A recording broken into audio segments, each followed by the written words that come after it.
Hi guys, my name is Chandrashekhar बरोला और मेरा number है 9899123008। हम इंफॉर्मेशन सिस्टम ऑडिट पढ़ रहे थे और हम फेजेस इन सिस्टम डेवलपमेंट लाइफ साइकिल पढ़ रहे थे और हम इम्प्लीमेंटेशन ऑफ सॉफ्टवेयर पढ़ चुके थे। यानी सॉफ्टवेयर हमने इम्प्लीमेंट कर दिया था, parallel implementation, phased implementation, pilot implementation या डायरेक्ट इम्प्लीमेंटेशन का यूज़ करके हमने इम्प्लीमेंटेशन कर दिया था। अब हम पढ़ेंगे पोस्ट इम्प्लीमेंटेशन रिव्यू। एक बार सिस्टम को आप इम्प्लीमेंट कर देते हैं और सिस्टम स्टेबलाइज हो जाता है, तो आप चेक करते हो कि सिस्टम के ऑब्जेक्टिव्स फुलफिल कर रहा है कि नहीं कर रहा है। अगर सिस्टम के फुलफिल ऑब्जेक्ट कर रहा है, वेल एंड गुड। अगर नहीं कर रहा है तो आप वापस appropriate stage of development cycle में जाते हो। मतलब अगर डिज़ाइन सही नहीं है तो डिज़ाइन स्टेज में चले जाते हो। अगर मान लिया सपोज डेवलपमेंट सही नहीं हुआ है तो डेवलपमेंट साइकिल में चले जाते हो। तो बेसिकली आप उस स्टेज ऑफ साइकिल में चले जाते हो जहां प्रॉब्लम है, ताकि सिस्टम फाइनली स्टेबलाइज हो। क्योंकि हमारा फाइनल ऑब्जेक्टिव क्या है? फाइनल ऑब्जेक्टिव ये है कि सिस्टम का जो ऑब्जेक्टिव्स हैं वो पूरी तरह से मीट आउट हो जाए। तो ये पोस्ट इम्प्लीमेंटेशन रिव्यू जो है वो जॉइंटली किया जाता है प्रोजेक्ट डेवलपमेंट टीम से और एप्रोप्रिएट एंड यूज़र के द्वारा। यानी एक तरफ एंड यूज़र होगा, एक तरफ प्रोजेक्ट डेवलपमेंट टीम होगी। यानी कि दोनों कंपनी की, जो जिस कंपनी ने बिजनेस दिया है, सॉफ्टवेयर डेवलप करने के लिए दिया है और जो डेवलप कर रही है, दोनों के मेंबर होते हैं। एंड यूज़र हो जाएगा, एक तरफ एंड यूज़र गलतियाँ बताएगा और दूसरी तरफ प्रोजेक्ट डेवलपमेंट टीम होगी। अल्टरनेटिवली एक इंडिपेंडेंट ग्रुप जो डेवलपमेंट प्रोसेस से एसोसिएटेड नहीं है, इंटरनल हो एक्सटर्नल हो, वो ऑडिट कर सकता है और ये देख सकता है कि ऑब्जेक्टिव्स मीट आउट हुए हैं कि नहीं हुए हैं। अब वो क्या करेगा? एडिक्वेसी ऑफ सिस्टम को देखेगा। सबसे पहले वो ये देखेगा कि जो मैनेजमेंट के ऑब्जेक्टिव्स हैं और यूज़र रिक्वायरमेंट्स हैं वो सिस्टम मीट आउट होता है कि नहीं होता है। मैनेजमेंट ऑब्जेक्टिव हम कहाँ पर बनाते हैं? फीजिबिलिटी स्टडी में। फीजिबिलिटी स्टडी में हम मैनेजमेंट ऑब्जेक्टिव बना देते हैं और फिर यूज़र की requirements system requirement specification documents में होती हैं। तो यानी कि सिस्टम रिक्वायरमेंट स्पेसिफिकेशन डॉक्यूमेंट्स और जो ऑब्जेक्टिव हमने फीजिबिलिटी स्टडी में बनाया है वो मैनेजमेंट के ऑब्जेक्टिव्स और यूज़र के रिक्वायरमेंट हमें बताता है, वो सिस्टम मीट आउट करना चाहिए। दूसरा, एक्सेस कंट्रोल एडिक्वेटली इंप्लीमेंटेड हैं कि नहीं है और एक्चुअली वर्क कर रहे हैं कि नहीं कर रहे हैं। सही तरीके से एक्सेस कंट्रोल वर्क करने चाहिए, क्योंकि हमने पढ़ा लॉजिकल एक्सेस का 80% जो है एक्सेस कंट्रोल है। अगर एक्सेस कंट्रोल है सही है तो लॉजिकल एक्सेस कंट्रोल के बारे में टेंशन काफ़ी कम हो जाता है। मतलब 80% आपका काम पूरा हो गया। तो आप देखोगे पहले तो ऑब्जेक्टिव्स, मैनेजमेंट ऑब्जेक्टिव्स, और मैनेजमेंट ऑब्जेक्टिव में अगर कहीं कन्फ्यूजन हो तो फीजिबिलिटी स्टडी डॉक्यूमेंट उठा लीजिए। फीजिबिलिटी स्टडी को जो आपने डॉक्यूमेंट किया है उसको उठा लीजिए और वहाँ मैनेजमेंट का ऑब्जेक्टिव देख लीजिए वो मीट आउट हुए कि नहीं हुए। यूज़र की रिक्वायरमेंट मीट आउट हुई है तो आप सिस्टम रिक्वायरमेंट स्पेसिफिकेशन डॉक्यूमेंट उठा लीजिए, या फिर जो आपने डिज़ाइन फेज़ में डिज़ाइन बनाया है उसको उठा लीजिए और देख लीजिए मीट आउट हुआ है कि नहीं हुआ है। एक्सेस कंट्रोल्स देख लीजिए, एक्सेस कंट्रोल्स एडिक्वेटली इंप्लीमेंटेड हैं कि नहीं है और सही में काम कर रहे हैं कि नहीं कर रहे हैं। अब जब फीजिबिलिटी स्टडी फेज़ हुई होगी तो उस फीजिबिलिटी स्टडी फेज़ में हमने कॉस्ट बेनिफिट एनालिसिस किया होगा। इस स्टेज में आकर हम कंपेयर करेंगे, एवेल्युएट करेंगे कि एक्चुअल कॉस्ट बेनिफिट या रिटर्न ऑफ इन्वेस्टमेंट जो हम सोच रहे थे फीजिबिलिटी स्टडी के टाइम पर, वो मीट आउट हुए हैं कि नहीं हुए हैं। इस स्टेज पर पोस्ट इम्प्लीमेंटेशन रिव्यू में आप सिस्टम की इनएडिक्वेसीज और डेफिशिएंसीज के बारे में रिकमेंड करेंगे कि भाई ये इनएडिक्वेसी है, अभी ये डेफिशिएंसीज हैं, और एक प्लान इम्प्लीमेंट किया जाएगा, एक प्लान बनाया जाएगा जो कि एक्सेप्टेड रिकमेंडेशन को इम्प्लीमेंट करेगा। यानी कि इनएडिक्वेसीज और डेफिशिएंसी बताई और उसके बाद एक प्लान बनाया गया, भाई इनएडिक्वेसीज और डेफिशिएंसी अगर यूज़र मैनेजमेंट में बताइए तो फिर उसके बाद एक टीम बैठेगी और फिर वो बताएंगे भाई ये हो सकता है, ये नहीं हो सकता है। और जो एक्सेप्टेड रिकमेंडेशन है, यानी कि बताने के लिए तो यूज़र मैनेजमेंट 25 चीज़ बता सकता है, लेकिन जो इन्फोसिस या विप्रो जैसी कंपनी है वो कहेगी भाई हमने ये बोला था और ये आपको डिलीवरी दे दी है। तो कुछ चीज़ें उसकी जेन्युइन लगेंगी, कुछ चीज़ें वो कहेंगे ठीक है कॉम्प्लीमेंट्री दे दो, जैसे होटल में होता है ना कॉम्प्लीमेंट्री दे दी जाती है, तो वो कहते हैं ठीक है क्लाइंट सेटिस्फेक्शन इस पर अमाउंट, तो थोड़ा सा बिना कुछ ज़्यादा मेहनत किए हुए हम कुछ चीज़ें चेंज कर सकते हैं, कुछ हेल्प कर सकते हैं, तो वो रिकमेंडेशन एक्सेप्ट कर लेंगे। और कई चीज़ों में जेन्युइन यूज़र रिक्वायरमेंट होगी उसे वो करेंगे। तो एक्सेप्टेंस ऑफ रिकमेंडेशंस जो एक्सेप्ट हुई हैं उसके लिए एक प्लान बनाएंगे और उस प्लान के अनुसार उसे इम्प्लीमेंट कर देंगे। सिस्टम डेवलपमेंट प्रोजेक्ट प्रोसेसेस को इवेल्युएट करेंगे। तो पोस्ट इम्प्लीमेंटेशन रिव्यू में हम ये करेंगे। इसके अलावा सबसे इंपॉर्टेंट काम पोस्ट इम्प्लीमेंटेशन रिव्यू में मेंटेनेंस बहुत बड़ी एरिया है। मेंटेनेंस 4 टाइप के हो सकते हैं, corrective, adaptive, perfective, preventive. Corrective maintenance, जब एप्लीकेशन रन करती है यानी रन करने के बाद तो वहां पर कोई प्रॉब्लम सरफेस हो जाती है, उसे करेक्टिव मेंटेनेंस कहते हैं। 2 टाइप की चीज़ें होती हैं, करेक्टिव और प्रिवेंटिव हर जगह। वैसे यहाँ करेक्टिव मेंटेनेंस है, प्रिवेंटिव मेंटेनेंस है। प्रिवेंटिव मेंटेनेंस वो मेंटेनेंस होती है कि फ्यूचर में कोई प्रॉब्लम्स, फ्यूचर में कोई पॉसिबिलिटी देखते हुए अगर आप मेंटेन कर रहे हैं, सॉफ्टवेयर को चेंज कर रहे हैं, मालूम पड़ा सॉफ्टवेयर इंप्लीमेंट हो गया, अब आप देखते हो कि कोई अभी सॉफ्टवेयर इंप्लीमेंट हुआ, कोई नई टेक्नोलॉजी आने वाली है, आप एडिशनली बोल देते हो कि भैया ऐसा है कि ये चेंज कर दो, इसके पैसे हम दे देंगे, कोई चिंता वाली बात नहीं, तो वो प्रिवेंटिव मेंटेनेंस में आएगा। प्रिवेंटिव मेंटेनेंस क्या करता है? फ्यूचर की प्रॉब्लम्स को प्रिवेंट करता है।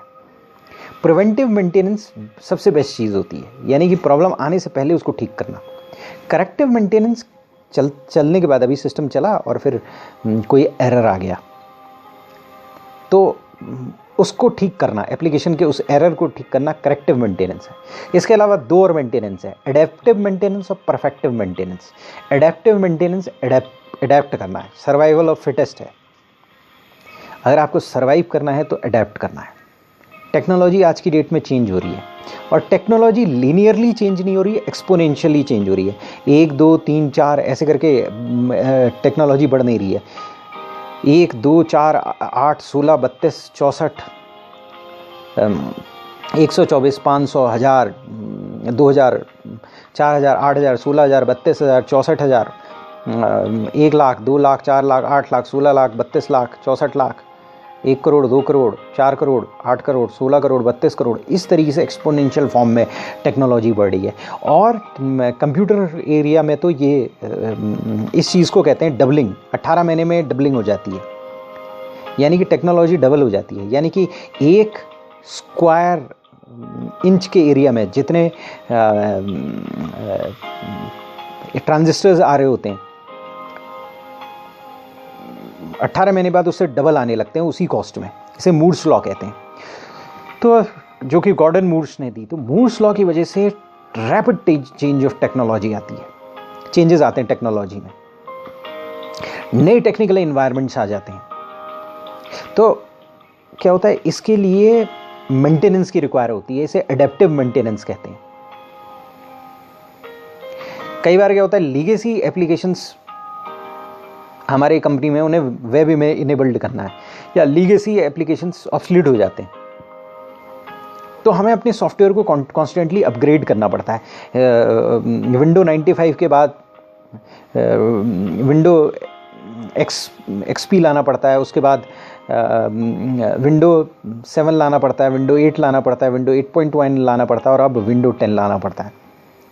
तो क्या है, थोड़े थोड़े चेंजेस हैं, एडेप्टिव मेंटेनेंस है, नई टेक्नोलॉजी है, नया चीज़ें चेंज आ गए। इसके बाद परफेक्टिव मेंटेनेंस है। परफेक्टिव मेंटेनेंस परफेक्शन की तरफ जाता है, यानी कि आदमी हमेशा परफेक्शन की तरफ भागता है। परफेक्शन उसे मिलता नहीं है, लेकिन वो परफेक्शन की तरफ भागता रहता है। वर्ल्ड में कोई चीज़ परफेक्ट नहीं है। परफेक्शन के लिए हमेशा कुछ ना कुछ रिक्वायरमेंट रह जाती है। वर्क में कोई चीज़ परफेक्ट नहीं है, और जो आदमी बहुत ज़्यादा परफेक्शन की तरफ भागता है उसे कहते हैं परफेक्शन न्यूरोसिस हो गया ऐसे। तो एक लेवल ऑफ परफेक्शन के लिए स्ट्राइव करना अच्छी बात है। तो परफेक्टिव मेंटेनेंस, लेकिन जो कॉर्पोरेट वर्ल्ड है वहाँ पर परफेक्ट होना बहुत इंपॉर्टेंट है कहा जाता है। उसी तरीके से आदमी आगे बढ़ता है। तो परफेक्टिव मेंटेनेंस परफेक्ट करने की मेंटेनेंस है, यानी यूज़र एडिशनल फंक्शनैलिटी चाहता है। वो जो भी सिस्टम देखेगा वो कहेगा परफेक्ट नहीं है, कुछ कमी रह गई, वो कमी निकालेगा, और उसी कमी निकालने की वजह से सिस्टम आगे बढ़ेगा। तो कई बार क्या होता है, परचेज ऑर्डर दे दिया जाता है तो वो एक्सटेंड कर देते हैं। हम कहते हैं कि भाई थोड़ा सा और, या कॉन्ट्रैक्ट एक्सटेंड कर देते हैं और कहते हैं भैया ऐसा है कि आप इसमें कुछ और फंक्शनैलिटी ऐड कर दो। तो यानी कि पोस्ट इम्प्लीमेंटेशन रिव्यू में पूरे सिस्टम का रिव्यू किया जाएगा और मेंटेनेंस देखी जाएगी। System maintenance is a part of post implementation review. और सिस्टम मेंटेनेंस का मतलब है सिस्टम को मेंटेन करना, यानी कि एक पर्टिकुलर सिस्टम बन गया उसको मेंटेन करना। एक घर आपका बन गया है, आपको दे दिया है ठेकेदार ने, अब उस घर को मेंटेन करना, उस घर में पेंट करना है, ये करना, कहीं पर कोई टूट फूट हो गई उसको ठीक करना, कहीं पर टूट फूट होने वाली है तो पहले से देख लेना कि भाई पहले से अगर मान लिया सपोज कोई दीवार है या कोई सीढ़ी है वो टूटने वाली है तो पहले से उसके नीचे पहले से उसमें सीमेंट लगा देना। तो ये सब मेंटेनेंस आपको करनी पड़ेगी। तो कहने का मतलब यह है कि घर आपको दे दिया गया है, अब घर में कोई प्रॉब्लम हो रही है, कोई टूट फूट है तो करेक्टिव मेंटेनेंस कीजिए। कोई एप्लीकेशन रन कर रही है तो उस टाइम पर आप कोई प्रॉब्लम सर आपके सामने आए उसको ठीक कीजिए, वो करेक्टिव मेंटेनेंस है। कोई फ्यूचर में कोई प्रॉब्लम आने के अंदेशे तो प्रिवेंटिव मेंटेनेंस कीजिए। कोई सीढ़ी है, मकान आपको दे दिया गया, अब सीढ़ी है, सीढ़ी कहीं टूटने वाली है तो प्रिवेंटिव मेंटेनेंस कीजिए। एडेप्टिव मेंटेनेंस और perfective maintenance, rapid change in technology. घर में तो चेंजेस नहीं आते हैं लेकिन सॉफ्टवेयर में चेंजेस आते हैं। Adaptive maintenance, perfective maintenance, perfect additional functionalities. तो ये था हमारा system development life cycle. System development life cycle में हमने स्टार्ट किया था, हमने ये जाना था कि एक स्ट्रक्चर्ड मेथोडोलॉजी है जिसमें सीक्वेंशियल स्टेजेस हैं, एक के बाद एक स्टेजेस हैं। सबसे पहले फिजिबिलिटी स्टडी है, उसके बाद सिस्टम रिक्वायरमेंट एनालिसिस है। सिस्टम रिक्वायरमेंट एनालिसिस और फिजिबिलिटी स्टडी एक ही होनी चाहिए, लेकिन क्योंकि इसको दो भागों में क्यों स्प्लिट किया गया है, इसलिए स्प्लिट किया गया है क्योंकि जब यूज़र मैनेजमेंट किसी कंपनी विप्रो या इन्फोसिस जैसी कंपनी को बुलाता है या कोई छोटी कंपनी सॉफ्टवेयर कंपनी को बुलाता है और कहता है हमारे वहाँ फिजिबिलिटी स्टडी करो ये है, तो उसको कॉन्फिडेंस नहीं होता है कि हमें धंधा देगा, बिजनेस देगा। तो वहाँ पर ऑब्जेक्ट बना लेते हैं, वो स्कोप बना लेते हैं और थोड़ा सा फिजिबिलिटी स्टडी करते हैं और उसे दे देते हैं। उसके बाद उनको बिज़नेस मिलता है, बिज़नेस मिलते ही फिर वो सिस्टम सीरियस हो जाते हैं, सिस्टम रिक्वायरमेंट स्पेसिफिकेशन करते हैं, फिर वो एनर्जी लगाते हैं, फिर उन्हें पता होता है ये पैसा आएगा तो सिस्टम रिक्वायरमेंट स्पेसिफिकेशन करते हैं। सिस्टम रिक्वायरमेंट स्पेसिफिकेशन के बाद एक बार सिस्टम की रिक्वायरमेंट स्पेसिफाई हो गई तो हम डिज़ाइन फेज़ में जाते हैं जहाँ पर डिज़ाइन बनता है, ब्लूप्रिंट बनता है। डिज़ाइन करने के बाद डेवलपमेंट फेज़ में चले जाते हैं। सॉफ्टवेयर डेवलपर डेवलप कर रहा होता है, कॉफ़ी पी रहा होता है, कंप्यूटर में उंगलियां चला रहा होता है और सिस्टम के कोड्स को बना रहा होता है। उसके बाद उसकी टेस्टिंग होती है, टेस्टिंग में यूनिट टेस्टिंग हो सकती है, कंप्लीट टेस्टिंग हो सकती है। उसके बाद इम्प्लीमेंटेशन होगा, इम्प्लीमेंटेशन के बाद पोस्ट इम्प्लीमेंटेशन रिव्यू होता है। पोस्ट इम्प्लीमेंटेशन रिव्यू में पूरे सिस्टम को देखा जाता है, सही तरीके से चल रहा है कि नहीं चल रहा है, ऑब्जेक्टिव को मीट आउट कर रहा है कि नहीं कर रहा है। उसके बाद मेंटेनेंस की जाती है। मेंटेनेंस पोस्ट इम्प्लीमेंटेशन रिव्यू का पार्ट है। मेंटेनेंस करेक्टिव, एडेप्टिव, परफेक्टिव और प्रिवेंटिव हो सकती है। तो हर साइकिल में स्टेजेस हैं। तो ये सारी स्टेजेस हैं और किसी प्रोफेशनल ऑर्गेनाइजेशन में जब सॉफ्टवेयर डेवलप होता है इन स्टेजेस के थ्रू गुजरता है। और हर एक्टिविटी किसी पर्टिकुलर स्टेज में होती है। हर एक्टिविटी कहीं ना कहीं किस पर्टिकुलर लेवल पर जाकर होती है। कहीं पर सॉफ्टवेयर डेवलप हो रहा है, कहीं पर इम्प्लीमेंटेशन हो रहा है, तो हर पर्टिकुलर स्टेज आती है, वहाँ पर वो एक्टिविटी होती है। लेकिन कुछ एक्टिविटी होती है अम्ब्रेला एक्टिविटी, जो किसी भी स्टेज से एसोसिएटेड नहीं होती है। यानी दो टाइप की एक्टिविटी होती है। एक एक्टिविटी किसी स्टेज से एसोसिएटेड होती है, पर्टिकुलर फेज से एसोसिएटेड होती है, और कई एक्टिविटी होती हैं वो सारी स्टेजेस के थ्रू होती हैं, मतलब थ्रू आउट लाइफ साइकिल होती हैं।